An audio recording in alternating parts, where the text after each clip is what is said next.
Welcome to Dronacharya IAS YouTube channel. This is our daily newspaper video. आज है 2 दिसंबर और हम आज के द हिंदू न्यूज़पेपर के मस्ट रीड न्यूज़ आर्टिकल्स इस वीडियो में कवर करेंगे. ये न्यूज़ आर्टिकल्स हमारी UPSC preparation point of view से इम्पॉर्टेंट हैं. So let's begin with it. तो चलिए शुरुआत करते हैं.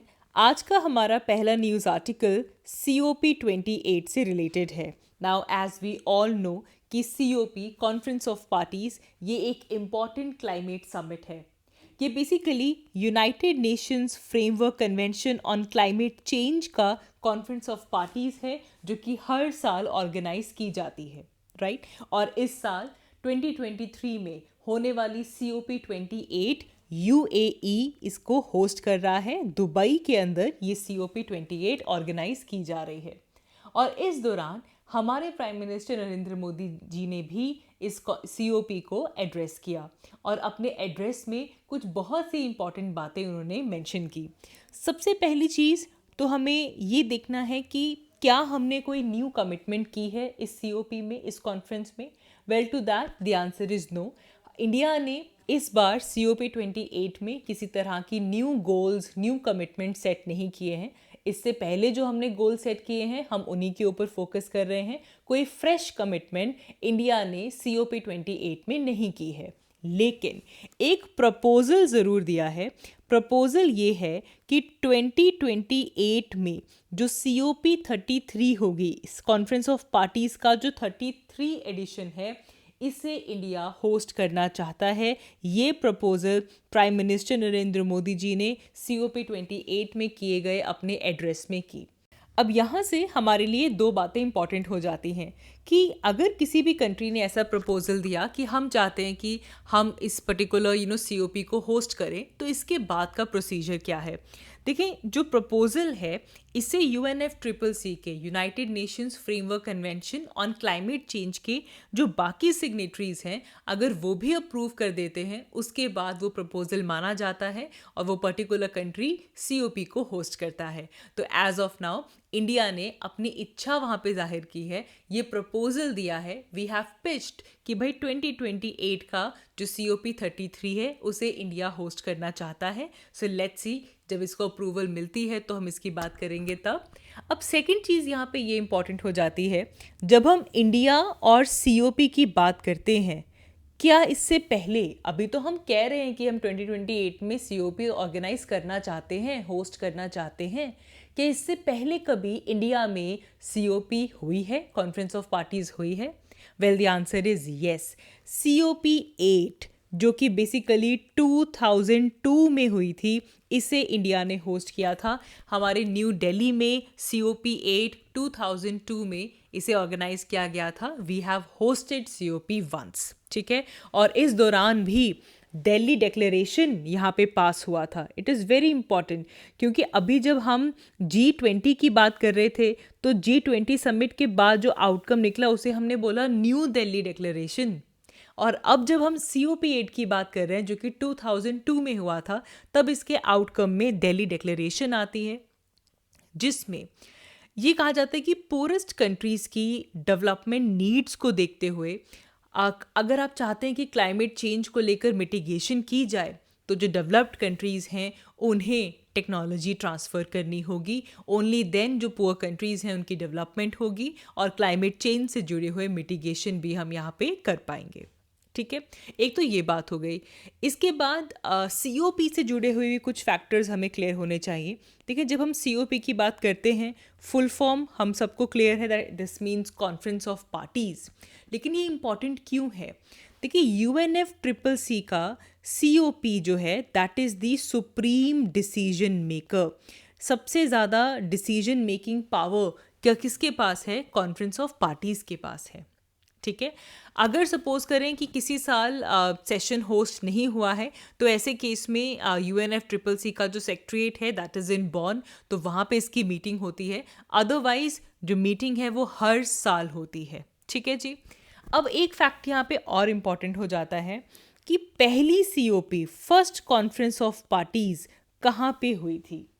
तो याद रखेंगे, पहली सीओपी फर्स्ट सीओपी पहली बार तो 1995 में हुई थी and this was organized in Berlin Germany. तो फर्स्ट सीओपी की शुरुआत बर्लिन जर्मनी से हुई थी, ये बात भी हम याद रखेंगे। ठीक है जी।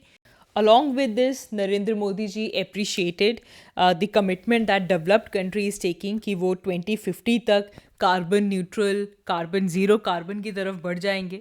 इससे एक्नॉलेज करते हुए प्राइम मिनिस्टर नरेंद्र मोदी जी ऑल्सो मेंशन कि कंट्रीज़ को इंडिया के ग्रीन क्रेडिट इनिशिएटिव को ज्वाइन करना चाहिए।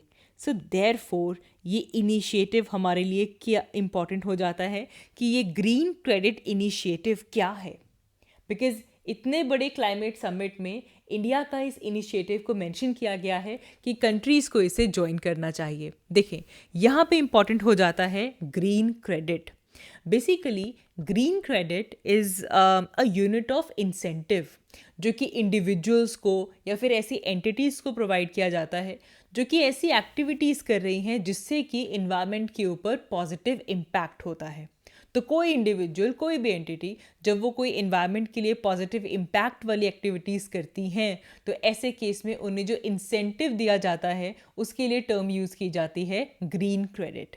ये एक वॉलेंटरी प्रोग्राम है जिसे इंडियन गवर्नमेंट ने इनिशिएट किया, जिसमें कि अलग अलग स्टेक होल्डर्स जो कि इन्वायरमेंट की प्रिजर्वेशन के लिए, अच्छा सस्टेनेबिलिटी के लिए जो काम कर रहे हैं, उन्हें इंसेंटिवाइज करने के लिए ये वॉलेंटरी प्रोग्राम इंडिया ने इसकी शुरुआत की। इससे बड़ा ये जो ग्रीन क्रेडिट इनिशिएटिव है, इससे बड़ा हमारे पास एक कैंपेन था, लाइफ कैंपेन, जिसे हम कहते हैं लाइफस्टाइल फॉर एनवायरनमेंट। ये उसका पार्ट है। इस पूरे कैंपेन में इंकरेज किया जा रहा है कि जो हमारे वॉलंटरीली इन्वायरमेंट से रिलेटेड पॉजिटिव एक्शंस लिए जाएं, इन्वायरमेंट की प्रिजर्वेशन के लिए, सस्टेनेबल डेवलपमेंट के लिए पॉजिटिव इम्पैक्ट की तरफ बढ़ा जाए, जिसे कि ग्रीन क्रेडिट के साथ इंसेंटिवाइज किया जाएगा। अब देखिए, ये जो ग्रीन क्रेडिट प्रोग्राम है इसमें 8 एक्टिविटीज़ जो हैं उन सबको यहाँ पे एक्नॉलेज किया गया है। जैसे कि अगर कोई यहाँ पे आके ट्री प्लांटेशन करता है, मतलब ट्री कवर जो है हमारा, ग्रीन कवर जो है, अगर उसको बढ़ाता है, डिफॉरेस्टेशन को कम्बैट करता है, तो वो भी इस प्रोग्राम के अंदर इसे काउंट किया जाता है। सेकेंडली, अगर वाटर मैनेजमेंट के ऊपर ध्यान दिया जाता है, that is also considered over here. Sustainable agriculture के लिए अगर स्टेप्स लिए गए हैं तो वो यहाँ पे काउंट किए जाते हैं, sustainable agriculture. Then waste management एक बहुत इम्पॉर्टेंट इशू है, तो इफ़ेक्टिव वेस्ट मैनेजमेंट जिससे कि कम से कम इन्वायरमेंट पोल्यूशन हो, that is also included over here. ठीक है, एयर पोल्यूशन के ऊपर ध्यान दिया जाए कि हमारा जो एयर पोल्यूशन है वो रिड्यूस हो, एयर क्वालिटी इम्प्रूव हो। अच्छा, वन मोर थिंग, मैंग्रोव्स की कंजर्वेशन, उनकी रिस्टोरेशन को भी यहाँ पे इंक्लूड किया गया है जिससे कि इन्वायरमेंट सस्टेनेबिलिटी इंक्रीज हो सके। तो ये है इंडिया का ग्रीन क्रेडिट इनिशिएटिव जिसे प्राइम मिनिस्टर नरेंद्र मोदी ने COP 28 में मेंशन किया। मूविंग अहेड, हमारा नेक्स्ट न्यूज़ आर्टिकल इंटरपोल से रिलेटेड है। इंटरपोल की जो जनरल असेंबली है वो इस साल वेना के अंदर ऑर्गेनाइज की गई and this marks the 100th anniversary of interpole.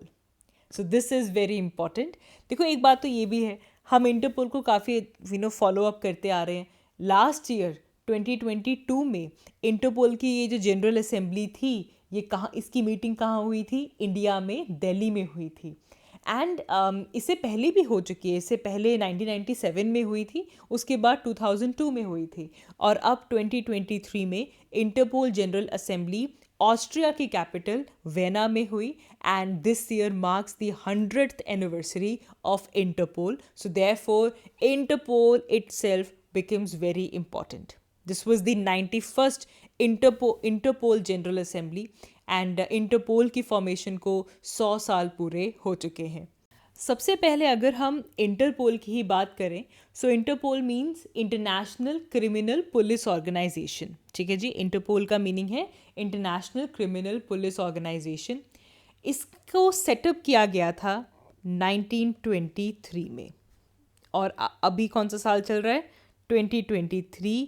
पूरे 100 साल बीत चुके हैं इंटरपोल की फॉर्मेशन को। इसे सेटअप किया गया था ताकि कंट्रीज़ के बीच में एक सिक्योर इंफॉर्मेशन शेयरिंग प्लेटफॉर्म बन सके, ताकि जो पुलिस फोर्सेस हैं वो आपस में क्रिमिनल इन्वेस्टिगेशंस उनकी जो है वो फैसिलिटेट हो सके।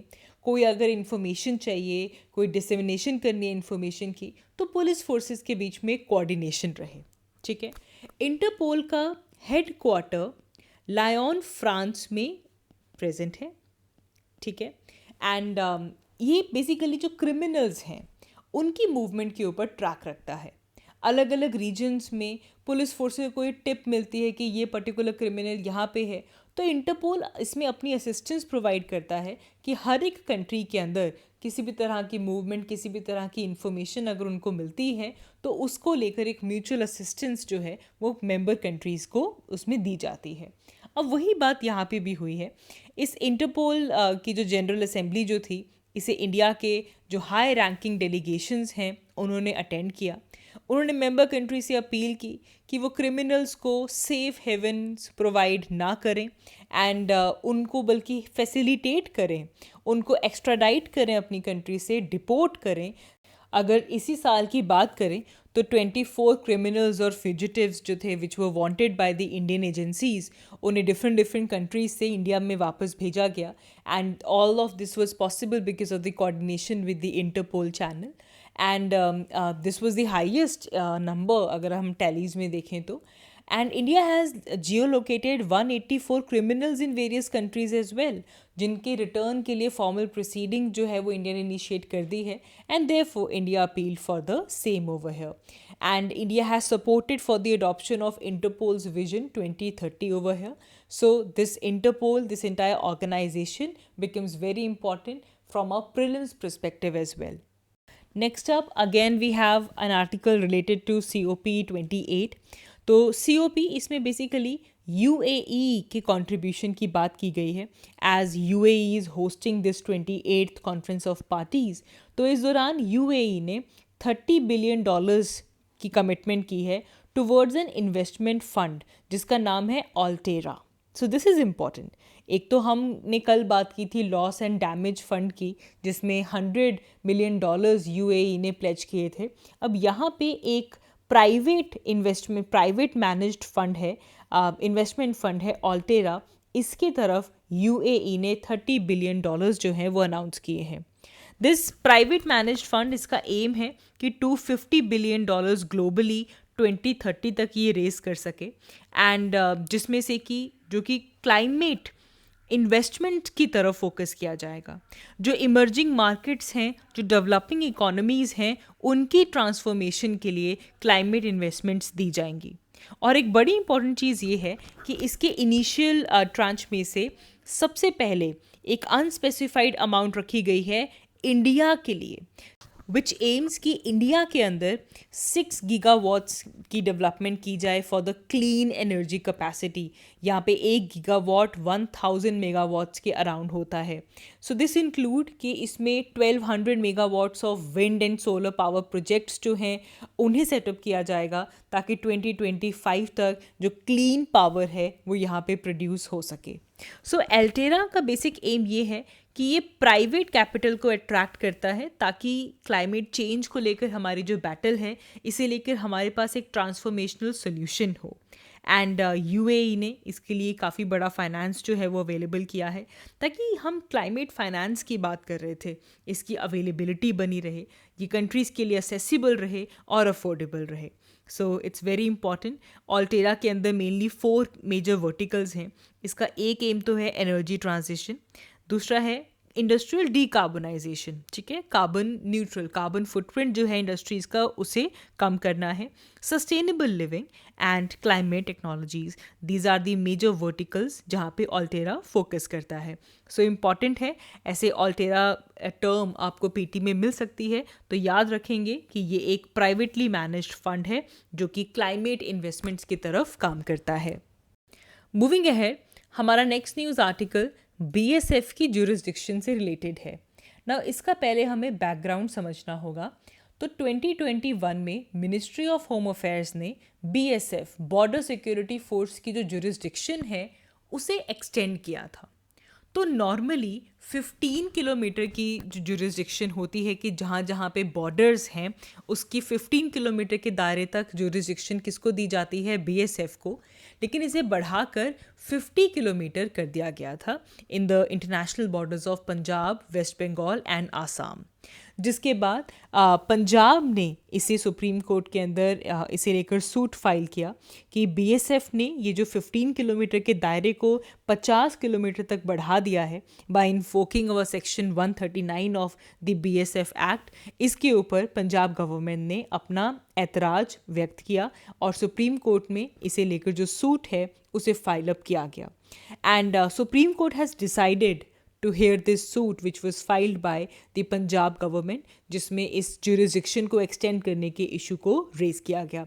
Basically क्या होगा कि अगर international border से 50 किलोमीटर तक की jurisdiction अगर मिलती है तो उस पर्टिकुलर एरिया में जितने भी कॉग्निजेबल ऑफेंसेस हो रहे हैं उसे इन्वेस्टिगेट करने की जो पावर है वो बीएसएफ के पास चली जाती है। मतलब स्टेट गवर्नमेंट से वो पावर जाकर सेंट्रल गवर्नमेंट के बीएसएफ के पास पहुंच जाती है।